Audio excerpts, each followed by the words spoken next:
social and individual vice sumali lang po.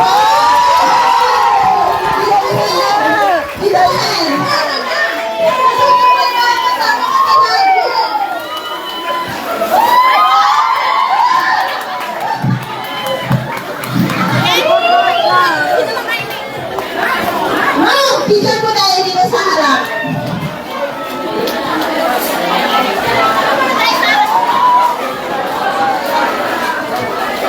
Picture mo dito. Sir, isama na po kayo dito. Okay, dito na rin po nagtatapos ang ating programa. Maraming salamat po. Tingnan po tayo lahat. So, yan ang nanalo ng mountain bike, bisikleta para sa padyak sa kalikasan, magtanim para sa kinabukasan. Tawag daw! Sir, tawag daw! Okay, wait lang. Ma'am, I mean. Maadilona ba dito na? Adilona. Dona, sama na po dito. So, congratulations sa nanalo. Adilona. Okay, 1, 2, 3. Matingin sa camera. 1, 2, 3. Okay, thank you, sir. Thank you. Anong pangalan mo? Alpi po, Alpi. Ano masasabi mo at nanalo ka ng bisikleta? Salamat po. Salamat po. Maraming salamat po sa DNR Penro. Taga saan ka? Dito lang ako sa Kapala. Dito lang ako. Ano ang nararamdaman mo ngayon? Ay, masaya po. Masaya po. Teka saan? Thank you so much. So, nanalo siya ng bisikleta. Ito, kapaniamin natin ang ilan sa ating mga kasama dito na, mensahe mula sa Buwak LGU para dito sa kanilang ginawang padyak para sa kalikasan. Kasama natin si dating Konsehal Tino Manrique. Okay, so on behalf po ni Mayor Army Carrion, nagpapasalamat po kami sa isinagawang programang ito sapagkat dito po pinapakita ang commitment ng Penro Marinduque and lahat din po na nag-participate na government agencies, civil society organizations, and other stakeholders po. At taong-taon po, sumaktong-sumakto po ito because by next year, the municipality will be updating its comprehensive land and water use plan. So, in that endeavor, we are looking forward to collaborating with Penro Marinduque and of course other stakeholders as well. Maraming salamat. Yan po si Konsehal, dating Konsehal Tino Manrique na kinatawan si Mayor Army de la Cruz Carrion. At diretso tayo dito sa nakita ko si wala na sa DNR, kapanayamin natin si Penro. Ito kapanayamin mo natin si Penro. Penro, tara dito. Yan, tara dito. So kakapanayamin natin si Penro, ang ating Provincial Environment and Natural Resources Officer ng DNR Marinduque. Penro, wrap up po dun sa ating ginawang aktibidades ngayong araw. Wrap up talaga. Unang-una sa lahat ay nagpapasalamat kami sa mga nag-participate dito. Talaga pong kahit umuulan ay overwhelming ang ating mga kababayan dito sa ating padyak para sa kalikasan, magtanim para sa kinabukasan, year 2. Ayan. So maraming salamat sa mga nag-participate.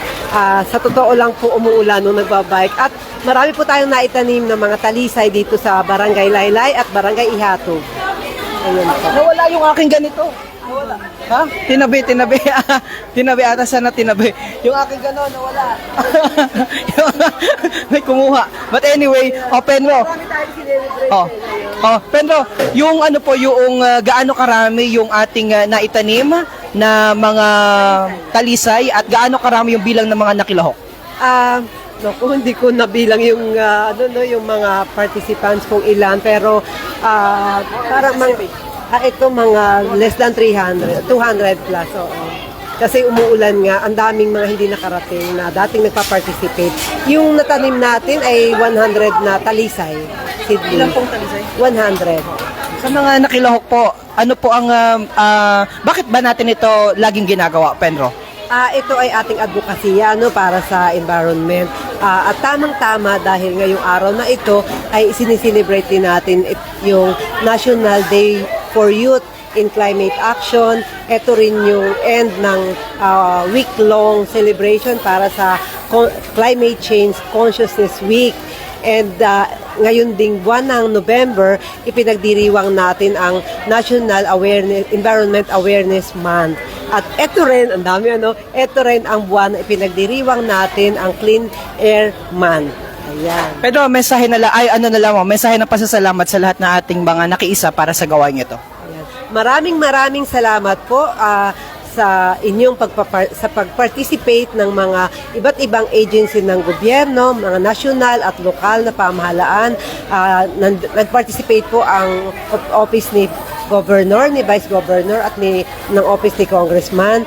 Maraming salamat din sa mga individual, private na nag-participate. And of course, yung mga national agency kagaya ng PIA na lagi namin kapartner. Ayan, yun po. Pero sorry, bago ko putulin, tapusin itong ating panayam, bakit ba talisay ang ating tinanim dito sa may bahagi ng laylay at bakit dito rin sa may laylay niyo ito ginawa? Kasi ang talisay ay bagay sa beach forest. So dahil nasa coastal barangay tayo, itong barangay Ihatob at barangay Laylay, kaya dito natin siya itinanim. Kaya yun ang species na itinanim natin. Yun ang nababagay dito sa beach forest. Ayan. Maraming salamat po. Ayan po si... Ngayon din ang kick-off activity namin in observance of the 18-day campaign against violence, to end violence against women. Nagkapagsulong din kayo po ng women empowerment. Yes po. Thank you very much. Mensahe sa ating mga kababaihan. Para sa mga kababaihan, lagi po nating tatandaan na kahit tayo ay babae, hindi tayo nilalamang-lamang. Ang babae po at ang lalaki ay pareho lang. May equal tayong opportunity at equal na pagtrato sa atin ng lipunan at karapatan. Yun po. Si Penro Imelda Diaz, ang hepe ng DNR Marinduque. At nakikita natin dito yan isinagawa. Maraming salamat po, Penro. Yan, dito po isinagawa yan sa may Port of Laylay. At sa mga oras po na ito nga ay medyo nararanasan natin ang buhos ng ulan. Kaya konti din, mga nasa more or less 200 plus yung dumalo dahil medyo hindi maganda o kagandahan ng panahon sa mga oras na ito. Hanggang kanina umaga sa ating pagdating ay naramdaman din natin at tayo ay sinalubong ng malakas na buhos ng ulan sa ating pagbaba kanina. Kaya naman atin pong pinasasalamatan ang lahat po ng mga nakiisa para sa napakahalagang gampanin na ito. Mula po dito sa Port of Laylay sa bayan ng Buakaw po si Romeo Matayak Jr. nag-uulat mula sa sentro ng Pilipinas.